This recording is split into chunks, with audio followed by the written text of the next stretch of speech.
Olá pessoal, muito boa tarde. Você sabia que o bicho está pegando, né? Está pegando feio no mercado internacional. Hoje, quinta-feira, ontem, quarta, o assessor especial de Donald Trump, Elon Musk, acabou confirmando que os Estados Unidos, são palavras dele, influenciaram nas eleições presidenciais do Brasil de 2022. Isso saiu no Globo e está todo mundo comentando. Obviamente que Elon Musk não falou disso espontaneamente, tipo, convocou a imprensa no office de Donald Trump. Eu ia falar o nome tradicional, mas aí eu fui recomendado a não dizer o nome tradicional para não gerar polêmica. Mas ali no escritório oficial de Donald Trump, ele foi provocado por um jornalista que nem é brasileiro. Ele simplesmente perguntou, e a questão das eleições no Brasil, como é que houve? Como é que está? Houve realmente a influência? E aí, Elon Musk respondeu que sim. Obviamente sem apresentar provas, porque não é o momento ainda de se apresentar as provas. Mas ele confirmou, ou seja, está aí, para quem quiser saber daqui a pouco, quando ele apresentar essas provas, pronto. Aí nós vamos analisar o que é isso que ele chama de realidade. Nós vamos discutir sobre isso também, porque o Michael Shellenberg, o jornalista americano, em parceria com aqueles outros dois jornalistas brasileiros, eles estão divulgando um documento em duas línguas, inglês e português, nos Estados Unidos inteiros, mostrando com detalhes, com notas de rodapé e tudo mais, o que aconteceu. Como o governo americano influenciou na censura e nas eleições no Brasil. É um negócio muito sério. Ele vai ter que depois provar tudo o que ele está dizendo. Se ele provar, beleza. Se ele não provar, ele vai ter que responder de acordo com as leis brasileiras. Ok, o problema é se ele provar. Essa semana o bicho está pegando e pegando feio, como a gente disse na abertura do programa. O Michael Shellenberger está divulgando um documento extenso, cerca de 20 páginas, como o que você está vendo aí. Ele chegou até o Brasil por intermédio do deputado Eduardo Bolsonaro, que no documento que o deputado apresentou, tinha ali o logo do PL, o Partido Liberal. Mas o original é esse aí. Civilization Work. É o documento que foi produzido em dois idiomas, português e inglês, e que traz com detalhes, toda a manobra feita para, entre aspas, como ele diz no documento o tempo todo, combater as fake news e a desinformação no Brasil. Tudo isso entre aspas, porque era o propósito apresentado, segundo eles, pelo governo americano. Mas é muito sério. E ele diz, só para que você tenha uma ideia, no sumário, no resumo desse documento, o seguinte, abre aspas. Nos últimos anos, a Suprema Corte do Brasil tem tomado medidas cada vez mais drásticas para censurar conteúdo online. Embora pareçam operar de forma independente, o Supremo Tribunal Federal, o STF, e o Tribunal Superior Eleitoral, TSE, têm sido fortemente influenciados por organizações não governamentais, as ONGs, financiadas pelo governo dos Estados Unidos. Além disso, diversas agências e autoridades americanas desempenharam um papel no incentivo e na facilitação da censura no Brasil, como, por exemplo, o Complexo Industrial da Censura no país, no Brasil, que é uma grande rede de ONGs, verificadores de fatos e agentes estatais, com frequência parece acolher sugestões, treinamento e apoio financeiro do seu homólogo norte-americano. Ao apoiar a censura brasileira, o governo federal dos Estados Unidos e seus subsidiários envolveram-se em intervenções estrangeiras impróprias, visando especificamente eleições e políticas públicas. As entidades dos Estados Unidos envolvidas, direta e indiretamente, no complexo industrial de censura no Brasil incluem o Atlantic Council, o Congresso americano, o Federal Bureau of Investigation, o FBI, o National Endowment for Democracy, o NED, ou NED, a National Science Foundation, NSF, o Departamento de Estado, a Agência dos Estados Unidos para o Desenvolvimento Internacional, USAID, a Casa Branca, entre outros.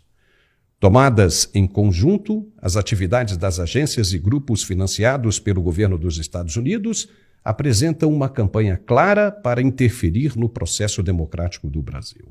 O governo dos Estados Unidos deve cessar o financiamento desta e de outras campanhas semelhantes, a fim de respeitar a soberania nacional dos seus aliados e evitar minar a democracia fora de suas fronteiras. Fecha aspas. Muito bem, isso foi o sumário, o resumo desse documento que está sendo divulgado. Como eu disse, ele traz detalhes impressionantes, preocupantes, que incomodam bastante. E ele não escreveu esse documento com base apenas no que ele achava, de maneira alguma. Ele, com toda certeza, teve um respaldo muito grande das principais fontes, ou seja, Elon Musk e Donald Trump. Vamos conversar agora com o nosso analista de assuntos políticos, economia e assuntos também diversos, Carlos Dias. Seja muito bem-vindo, Carlos, mais uma vez ao nosso programa e nossos estúdios aqui. Isso não te preocupa também? Isso não é um documento extremamente preocupante que começa a bater? Fica parecendo aquela dorzinha de dente, né? Que começa, quem já teve dor de dente sabe muito bem o que isso representa. Ela começa devagarinho, depois ela começa a latejar. Latejar é um ponto que incomoda insuportavelmente, né? O que você achou dessa iniciativa do Schallenberg em revelar esse documento? Seja bem-vindo. Bom, primeiramente agradeço, né, o convite novamente, me sinto honrado estar nessa mesa de debate com você e com essa tua audiência extremamente qualificada. É extremamente preocupante, porque quando você fala diretamente dentro de um processo eleitoral, é uma violação da soberania popular, né? Quer dizer, existem diversas violações, mas, na verdade, a livre escolha consciente do eleitor é o processo mais fundamental da democracia. É lógico que ele deve ter um conjunto de informações, é lógico que deve acessar mídias, etc., para ter uma formação de opinião e ter uma livre escolha dos seus candidatos. Agora, o que está sendo desenhado, né, nessa linha de informação que chega, e elas, logicamente, necessitam de uma base de confirmação extremamente sólida, e eu imagino que virá, porque uma declaração como essa, que um perfil, vamos chamar assim, equivalente de um ministro nos Estados Unidos, que é o Elon Musk, ele não pode dar uma declaração pública falsa, porque senão ele vai responder diante do Congresso americano e o processo de impeachment e também, logicamente, as consequências criminais de uma falsa informação no cargo. Ele não é o dono das empresas, né? Não é um empresário. É um representante efetivo delegado do presidente da República. Ele, eu repito, ocupa um cargo equivalente de ministro aqui, como se fosse no Brasil, ministro do Poder Executivo. Então, eu acredito que isso tem consequências gravíssimas. Acho que as nossas autoridades devem ter profunda atenção, porque a intervenção de um processo de escolha autônomo do povo brasileiro sobre seus representantes é uma coisa extremamente grave. Nós sabemos que sempre existiu, né, ajustes políticos internos, tentativas de favorecimento dessa ou daquela candidatura, quer seja num pequeno município, quer seja em ambiente de questões federais. Mas outra coisa também, em termos de interferência externa, é, por exemplo, os alinhamentos ideológicos que se tinha em relação a financiamentos, projetos de desenvolvimento, expansão, por exemplo, comerciais com países. Isso se dava em termos de alinhamento, mas jamais numa escolha eventual, por exemplo, de um determinado candidato para concorrer a um determinado cargo.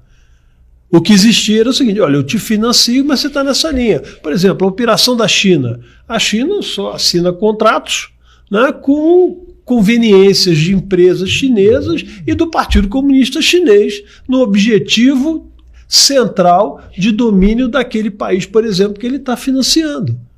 Antigamente essas coisas aconteciam, por exemplo, a questão do FMI, de ajuste de contas, a própria USAID que você citou em projetos de desenvolvimento, notadamente em países subdesenvolvidos, financiando operações.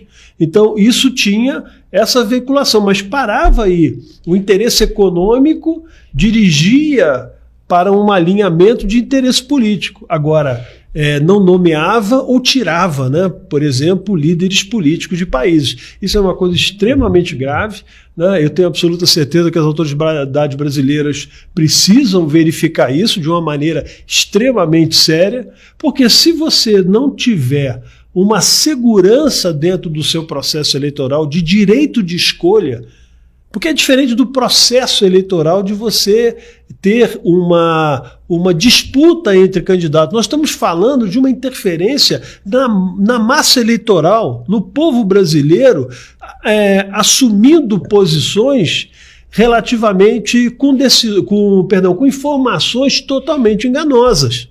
Então, interferência de ONG, interferência de estruturas de comunicação que são concessões públicas que deveriam estar fora desse mapa de interesse, né, servindo aos interesses nacionais e não a interesses fora do país. Porque, independentemente do candidato que seja, o que eventualmente possa ter ganho, segundo está sendo revelado, não é o interesse do povo brasileiro, foi o interesse externo de uma outra potência internacional, no caso, os Estados Unidos da América. Então, olha, a situação é bastante crítica e temos que tratar isso com muito cuidado, porque é uma área extremamente sensível e você vê, né, para ver como tem alguma coisa acontecendo.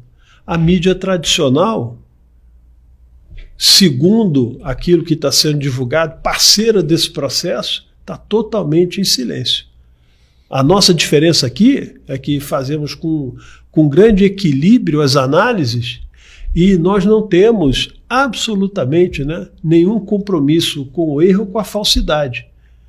Porque nós não estamos aqui para vender uma informação, nós estamos aqui para prestar um serviço de utilidade pública que é de uma análise segundo os nossos princípios e valores. O que é diferente nessa grande mídia que tudo se paga e tudo se fala. E daqui a pouco a gente vai falar mais sobre isso também, de princípios e valores. Nesse mesmo documento que a gente apresentou aqui, esse sumário, lá no finalzinho, nós temos um senador americano questionando o Elon Musk se realmente aconteceu isso, se houve a interferência do governo americano na época de Joe Biden no processo eleitoral, na soberania do Brasil. E Elon Musk respondeu a ele que sim, está lá no documento. Quando foi ontem, nessa imagem que você está vendo aí, na quarta-feira, o Elon Musk estava reunido com o presidente Donald Trump, dando uma coletiva, como você está vendo nesta foto, e ele foi questionado sobre a situação, essa situação que nós estamos mencionando. E ele falou sim, existe sim, foi isso que aconteceu sim, houve interferência do governo americano nas eleições brasileiras. Oh, boy. A imprensa brasileira, por um lado, né, fez o papel dela, disse que Musk acusou, mas acusou sem provas. Veja bem, vamos esclarecer isso aqui. Primeiro que ele não acusou, não foi uma declaração espontânea. Ele não reuniu a imprensa na Casa Branca para dizer exclusivamente isso. Olha, eu venho aqui dizer a todos vocês que o governo americano tem influenciado na soberania de outros países, como, por exemplo, o Brasil. Não. Ele estava falando de outras coisas, né, que eles estão levantando no DOD, que é o Departamento Americano, né, de Desenvolvimento do Estado agora, né, de realinhamento, né, do governo americano dentro do Estado americano, ou seja, dentro dos Estados Unidos, quando um repórter que não era brasileiro, ali dentro, perguntou: que história é essa aí no Brasil? Existe mesmo isso? Voltado para o público americano. Foi quando o Elon Musk respondeu. Isso repercutiu no Brasil? Sim, repercutiu porque é de interesse do Brasil e dos brasileiros. Ninguém está contestando, veja, o que ele disse, porque ele e Donald Trump, olha a cara de Donald Trump ali com a confiança tremenda de que sabe o que está dizendo. Sabem, os dois. Então, quando chegar o momento de se apresentar as provas, essas provas serão apresentadas. E aí nós vamos analisar. Nós vamos analisar se elas têm fundamento ou não. O parlamento brasileiro vai montar uma comissão parlamentar de inquérito para investigar isso aí. Mas já tem gente se antecipando a isso. O deputado Eduardo Bolsonaro já foi para Washington e também estava aí, em Washington, né, no Capitólio, bem próximo da Casa Branca, nesta quarta-feira, onde se reuniu com a deputada republicana pela Flórida, Maria Elvira Salazar. Então, veja a foto em que o deputado Eduardo Bolsonaro se encontra com a deputada Maria Elvira Salazar.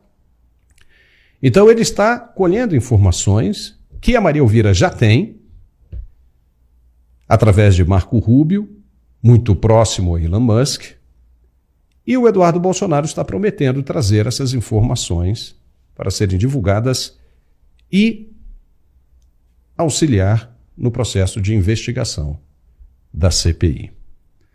Então, Carlos, a coisa parece muito mais séria do que muita gente imaginava, né?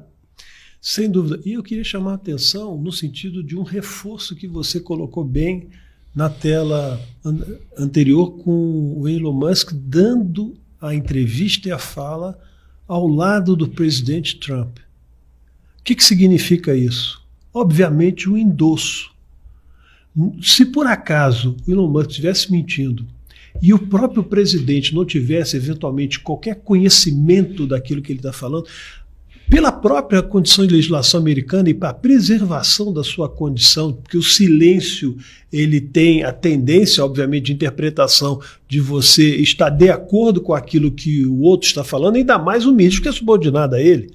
Então, se ele desconfiasse minimamente daquilo que está sendo falado, ele teria a obrigação de interromper e colocar, por exemplo, olha, ele disse isso, mas há tal possibilidade, isso é uma hipótese, não há uma grande certeza sobre isso, enfim, não há nenhum remendo na fala. Então, se não há nenhum remendo na fala, é um endosso, como você usou a expressão, né, que inclusive pela própria foto, você vê que ele está dirigindo o olhar ao Elon Musk atentamente à sua fala.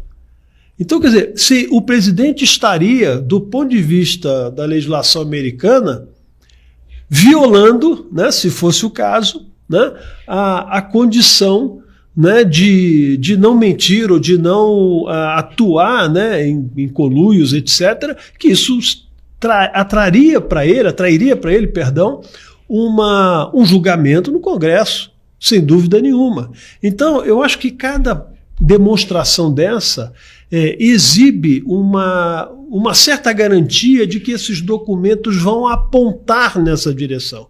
Essa hipótese cada vez mais se torna, como se diz filosoficamente, uma tese. Ela vai estar consolidada, ela vai deixar de ser simplesmente uma mera expectativa de fatos. Ela vai se consolidar como uma realidade, como um fato objetivo. Então, eu acho que é importante chamar a atenção, porque às vezes as pessoas estão olhando só pela fala, por isso, mas a representatividade numa cena como essa, de um presidente da República, do porte de um presidente americano, onde as legislações, ainda mais na situação que a gente vê, e o Trump atravessou um período pré-eleitoral e eleitoral extremamente difícil, né, ele jamais, pelo menos na minha visão, daria chance a uma possibilidade de uma arguição de que ele, na instituição presidência da República, estava convalidando uma mentira. E tem uma coisinha aqui que nós estamos fazendo, que a gente precisa deixar isso bem claro. Quem assiste o programa, de repente que é governista, pode achar que nós estamos aqui defendendo um lado ou outro, ou atuando contra qualquer situação que não condiz com a verdade. Nós estamos aqui analisando os fatos, estamos mostrando as verdades, e é através de canais como esse, da imprensa alternativa e digital, que o espectador consegue ter acesso às verdades, coisa que não havia no passado, viu, Carlos? Não havia no passado. E hoje nós conseguimos entender isso perfeitamente, porque no passado você não tinha esse advento da internet, você não tinha as redes sociais, você não tinha a possibilidade de se criar canais como esse. E como é que as pessoas consumiam a informação? Consumiam aquilo que se passava através dessas agências que hoje se chamam pelo mercado de consorciadas, que são aquelas que recebem dinheiro da SECOM. Veja que a SECOM gastou só no mês de janeiro R$1.100.000 de dinheiro público para impulsionar as ações do governo, na comunicação do governo, na empresa Meta. R$1.100.000. Nós aqui não recebemos absolutamente nada. Aqui a gente sobrevive com o apoio do nosso apoiador. Por isso é importante, quando a gente fala assim, olha, preste atenção no recado de nosso apoiador, porque são esses apoiadores que nos mantêm aqui junto com você. E é importante isso, mesmo que você não acredite no que estamos dizendo, né, a ideia não é essa, a ideia é mostrar a verdade para ajudá-lo a formar a sua própria opinião. Então a gente mostra as coisas como elas realmente são. A gente não precisa nem ouvir o outro lado, porque o outro lado está aí o tempo todo sendo impulsionado pela Secretaria de Comunicação do governo. Os caras entram ali, né, você vê essa tropa choca toda, então o que você vai falar ali? Você vai se tornar apenas repetitivo, mas o canal está aberto. Se quiserem vir conversar, nós vamos conversar, olho no olho. Duela a quem lhe duela. Sim. Não é? E tem uma coisa interessante, que é essa descentralização da informação, ela tirou o poder dos veículos tradicionais de formarem opinião. Porque o nosso caso aqui, como você bem coloca, trabalhamos análise, fatos, e as pessoas com as informações que lhes chegam, livremente vão fazer o seu próprio juízo. Ou na mesma linha do que nós, ou linha diferente, outra linha alternativa, mas nós estamos simplesmente trabalhando o fato. É um fato jornalístico, é uma operação jornalística. Não é uma operação, por exemplo, de querer gerar uma conformação de opinião, que é exatamente o que isso aí, muito bem chamado, o consórcio. O que é o consórcio? Consórcio é uma ligação de interesses conjuntos desvinculados, vamos chamar assim, de CNPJs. Então, essas mídias tradicionais falam a mesma coisa dentro das suas versões, dentro dos seus canais, né? Então, essa descentralização que ocorreu da informação através das redes sociais, ela, de certa forma, se tornou um perigo para um sistema centralista. E foi exatamente aí que, inclusive, houve a ampliação da necessidade de financiamento estatal para essas empresas. Por quê? Porque perderam mercado, perderam audiência. Né? E perderam audiência porque foram confrontadas de maneira direta, né, com aquilo que eles são incapazes de, vamos chamar assim, de trazer. Por exemplo, você falou aqui, se alguém que tiver interesse em vir participar e mostrar sua opinião divergente ou convergente com a nossa, as portas estão abertas. Agora, a mídia faz o quê? Ela faz um jogo de cena e de teatro. Ela escolhe até o opositor. Que é verdade. Né? E, inclusive, o opositor é assalariado deles. Né? É verdade. Então, ele mesmo fica lá fazendo uma certa polêmica que, na verdade, a gente sabe que não existe. Né?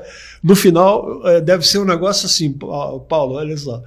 Poxa, você pegou um pouquinho mais pesado aqui. Poxa, não podia ter sido assim. Pô. Não, na próxima vez eu vou ser mais lento. Vou amenizar. Eu vou amenizar, vamos devagar e tal. Vamos lá, vamos fumar um cigarrinho ali fora. Né? Não sei que cigarro é esse, mas vou... um joguinho de comadres. Deve ficar acabando sendo um joguinho de comadres. Mas ainda voltando para essa situação aí do Elon Musk com o Donald Trump, isso obviamente se assemelha a uma tsunami, né? Como é que você está na praia, sabe que está vindo uma tsunami, Carlos? Você está caminhando na praia, de boa, né? E você nota que o mar está diferente, ele recua. Ele recua. Né? E a sua faixa de areia cresce demais, ele recua. Pode sair correndo, filho, porque o pau vai torar. Porque o mar vai vir de novo muito forte, e é o que está acontecendo nesse exato momento. Os caras não estão apresentando provas porque estão se argumentando, estão preparando os argumentos para quando apresentarem não haver contestações. E aí, eu digo assim, até mesmo pela presença da deputada Maria Elvira Salazar, ela está muito confiante naquilo que eles vão apresentar para os próximos dias, viu, Carlos? Você quer falar alguma coisa? Eu queria só fazer um comentário também nessa linha, dizendo o seguinte. Quem está pensando que estão muito interessados no Brasil, embora seja relevante tudo que tem sido dito, isso é uma grande violação dos pactos democráticos da Constituição americana. Então, eles vão fazer primeiro o serviço interno. Então, essas ações e medidas que irão criminalmente contra aqueles que produziram todos esses efeitos, que extrapolaram inclusive as fronteiras americanas, mas elas vão ser tratadas internamente com eles, porque não adianta ele tentar resolver em papel de país que seja, independentemente de citar qualquer país aqui, mas ele vai estar interessado em dizer o seguinte: não, eu tenho que reorganizar minha estrutura democrática e eu tenho que punir aqueles que violaram a nossa Constituição. Então, eles estão muito mais interessados internamente em identificar, ter provas e punir, e num sistema judiciário com amplo direito de defesa, né? Não é execução sumária de processo, não. É exatamente dentro da linha doutrinária jurídica americana, de defesa, né? E de centralização, inclusive. Então, eu acho que é importante chamar a atenção sobre isso. Né? O Brasil, vamos chamar assim, na linguagem matemática, uma derivada,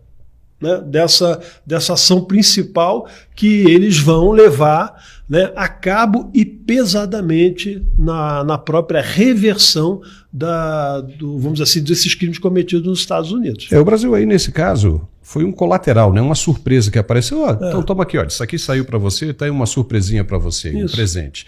E passa para o Brasil. Mas, primeiramente, vão resolver, como você está dizendo, a questão interna. Nosso papo está muito bom, nós já estamos agora 12h34, nós temos outros assuntos para falar e já vamos passar direto para a segunda pauta, porque senão a gente não tem tempo, que foi justamente a visita, e está acontecendo, inclusive neste momento, quinta-feira, quem está sendo ouvido é o nosso consultor jurídico, André Marcília, nessa audiência com os representantes da Comissão Interamericana de Direitos Humanos, da OEA, com o senhor Pedro Vaca Villarreal. Então eles estão conversando neste momento e foi uma visita interessante. Interessante. Por quê? Porque, veja, esse foi o primeiro momento em que ele esteve, né, com os parlamentares. O segundo momento, né? Não, na verdade foi justamente o contrário. Ele se reuniu primeiro com os ministros da Suprema Corte, depois ele se encontrou com essa comissão aí, que são parlamentares governistas. Você vê ali a deputada Jandira Fegali, agora Elisiane Gama, aquela que foi a relatora da CPMI, e eles apresentaram o ponto de vista deles.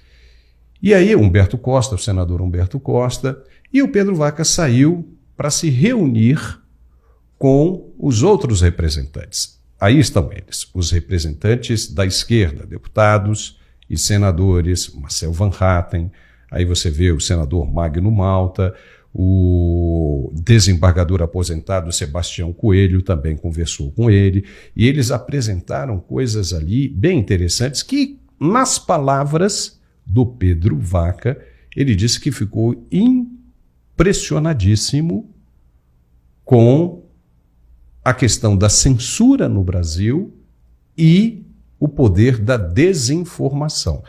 Só que ele deixou claro que a desinformação, Carlos, não está com o pessoal da direita. Esse pessoal que está aí. Esse pessoal aí tem o maior interesse em mostrar a verdade, única e exclusivamente a verdade. Ele demonstrou que a desinformação está por parte de quem está defendendo as ações do governo. Como, por exemplo, essas empresas de comunicação que a todo dia espalham, né, comunicação aberta, chamadas do consórcio, estão espalhando todo dia fake news e desinformação. Só que para eles não há punição. Ninguém encosta, ninguém repreende, ninguém fala nada.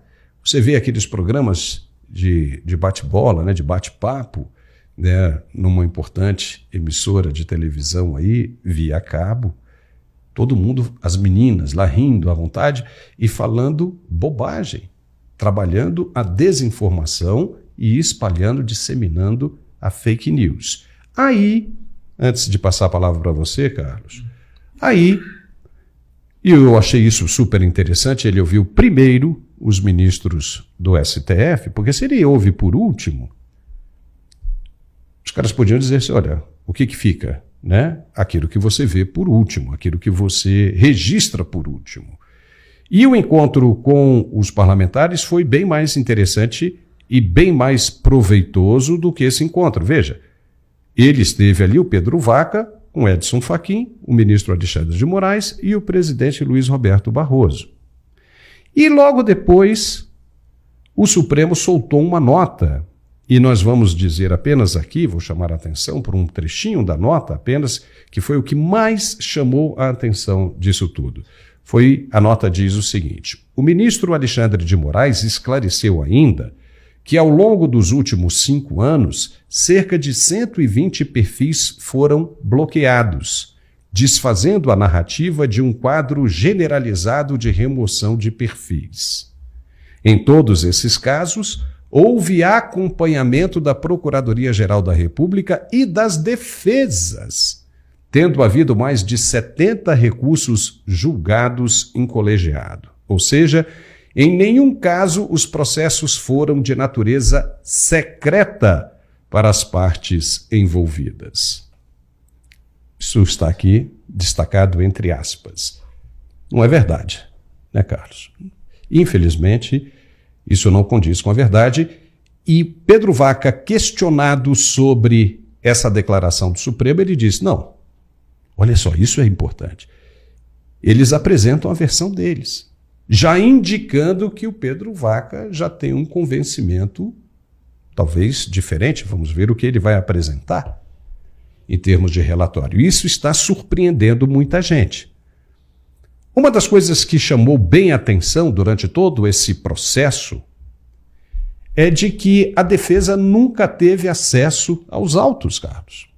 Mas o ministro disse que a defesa teve. O que representa isso do seu ponto de vista? Isso também não é preocupante? Não, é extremamente preocupante porque até o papel do próprio Ministério Público, que é o titular da ação penal, né, foi extremamente esvaziado nesse processo. Quer dizer, alguns casos, inclusive, ou centenas de casos, não foram consultados. A decisão vinha exatamente do gabinete do ministro, né? E outra coisa, o que se deve também questionar, como um ato administrativo interno, que são exatamente aquelas condições iniciais para a abertura de algum inquérito sobre o Supremo Tribunal Federal, seria atos administrativos internos e não questões externas, não caberia ao Supremo Tribunal Federal ter esse processo que foi aberto pelo ministro Toffoli, não pode esquecer, e que designou sem sorteio o ministro Alexandre de Moraes, o que é outra violação de procedimento, que normalmente se você tem algum tipo de processo que chega ao Supremo Tribunal Federal, o sorteio eletrônico. Poderia a mesma medida, né? Não uma designação de um ministro. Então a gente não pode esquecer disso, quer dizer, os atos jurídicos eles foram, na minha visão, totalmente fora dos procedimentos legais. Agora, a falta de acesso também aos autos, até mesmo a manifestação, por exemplo, a questão das fake news, que se fala muito. Se não me engano, peço até, desculpa se eu estiver errado na minha memória, atribuo a idade, né, quase 65 anos, a Procuradora-Geral da República, Raquel Dodge, ela tinha recomendado o arquivamento daquilo, que era inconstitucional aquele procedimento de investigação da forma que estava sendo feito pelo ministro Alexandre de Moraes. Ela simplesmente, 4781, se não me engano, ela recomendou o arquivamento. E nenhuma atenção foi dada a isso.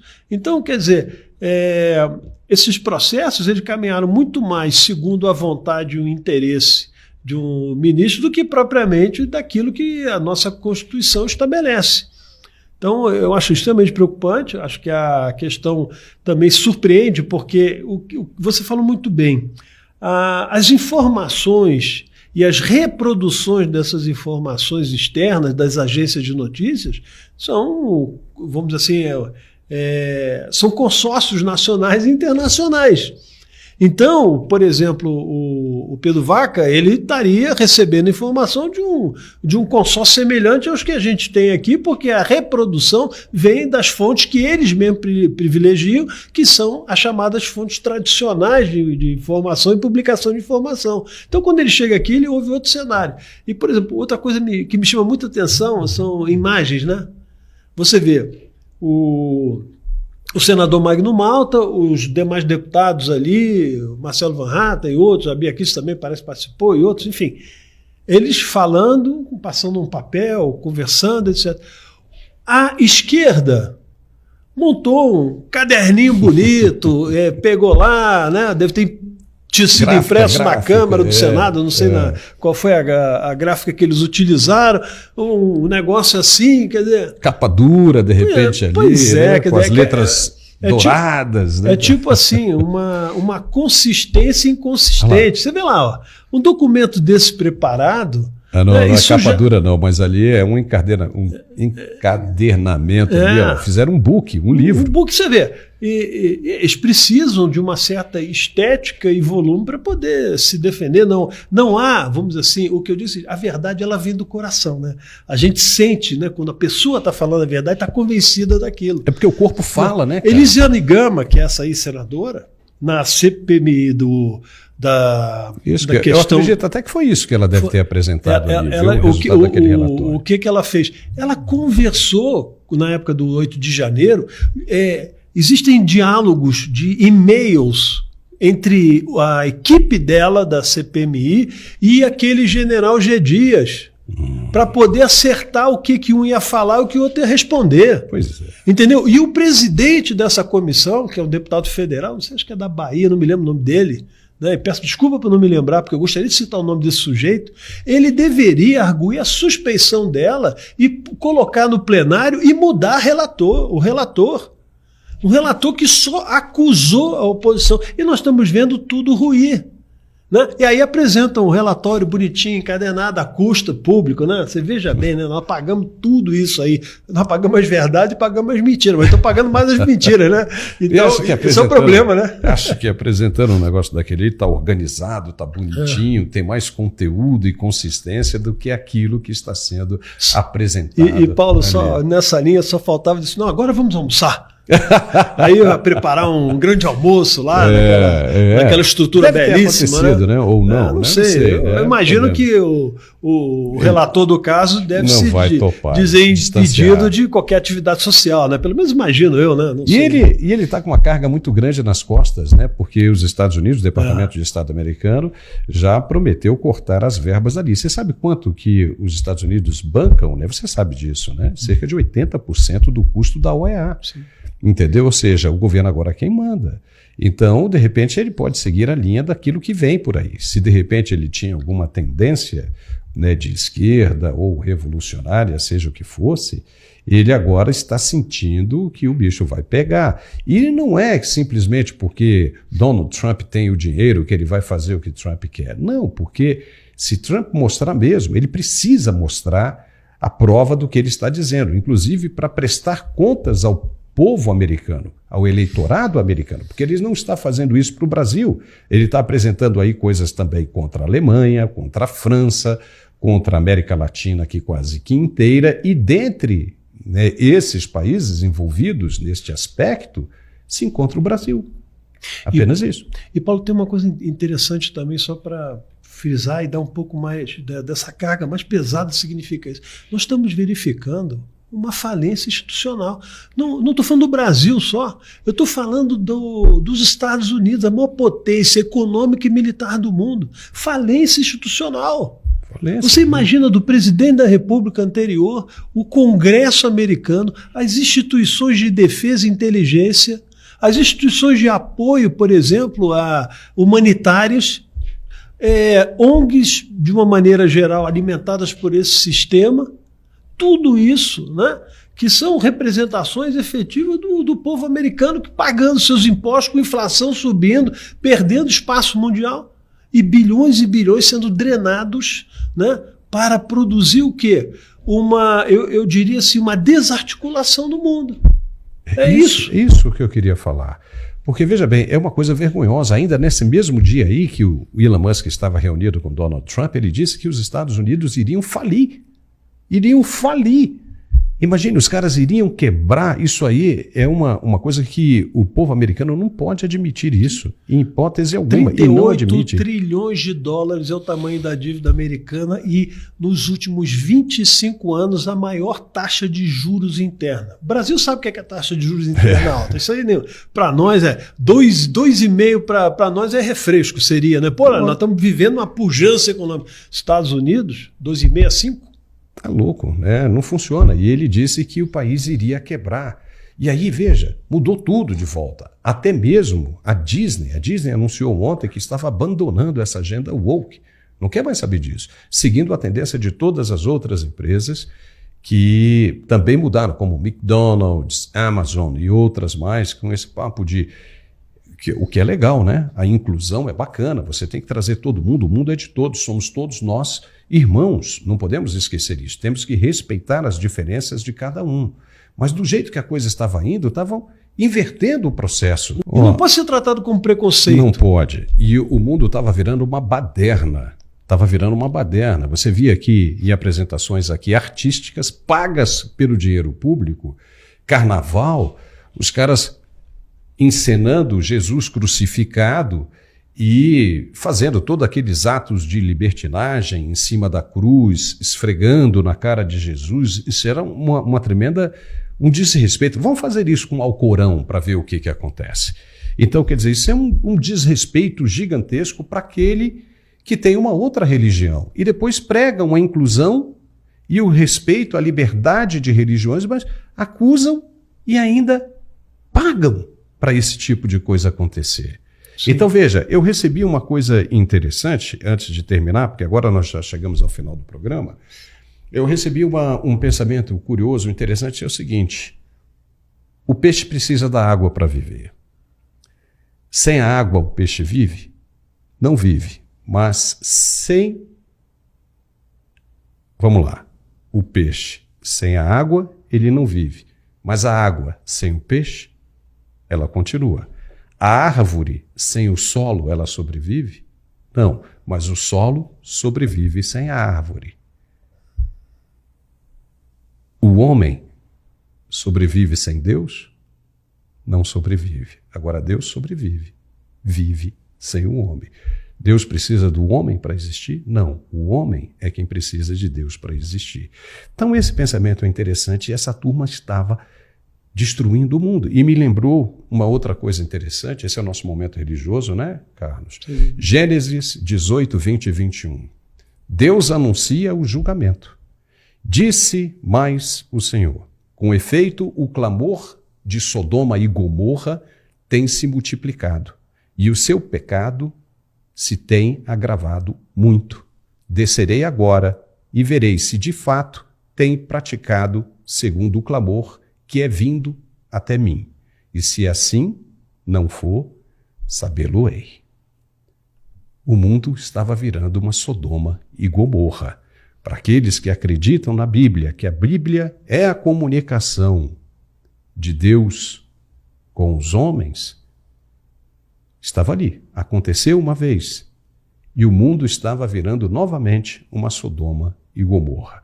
Eu acredito muito nisso, que isso é obra divina, essa transformação. Não, sem dúvida, Deus intervém nas nossas realidades, isso é uma necessidade profunda nossa, né, de oração e redirecionamento. Agora, o que precisa também ser dito com muita clareza, que a verdadeira inclusão é a amplitude na verdade. Porque não existe caridade sem verdade.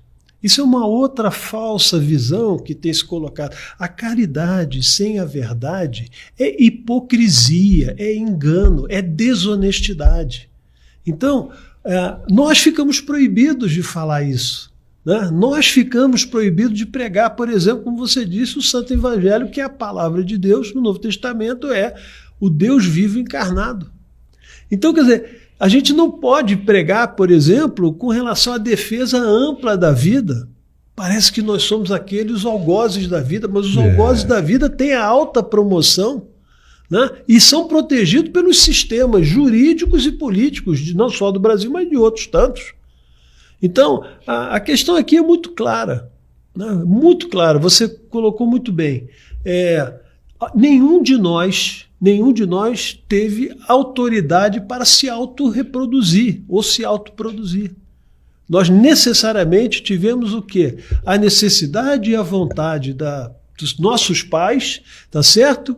E que se tornaram fértil pela própria graça de Deus, pelo chamado. Porque cada um de nós, antes de nascer, como diz Isaías, já era chamado por Deus pelo próprio nome. Pelo próprio nome. Então, isso não é uma brincadeira, isso não é um fundamentalismo religioso. Isso é um fato concreto, porque é só você observar os milagres e você observar testemunhas que foram, na história, comprovadas de todo o processo de cristianização do Ocidente que está sendo destruído por essas mentes que hoje representam os grandes poderes mundiais. Deixa eu só fazer um pequeno testemunho aqui. Sabia que com essa sua passagem na cabeça, eu escolhi os nomes dos meus filhos. Quer dizer, não escolhi, né? Eu perguntava a Deus, como é que o Senhor os chama aí?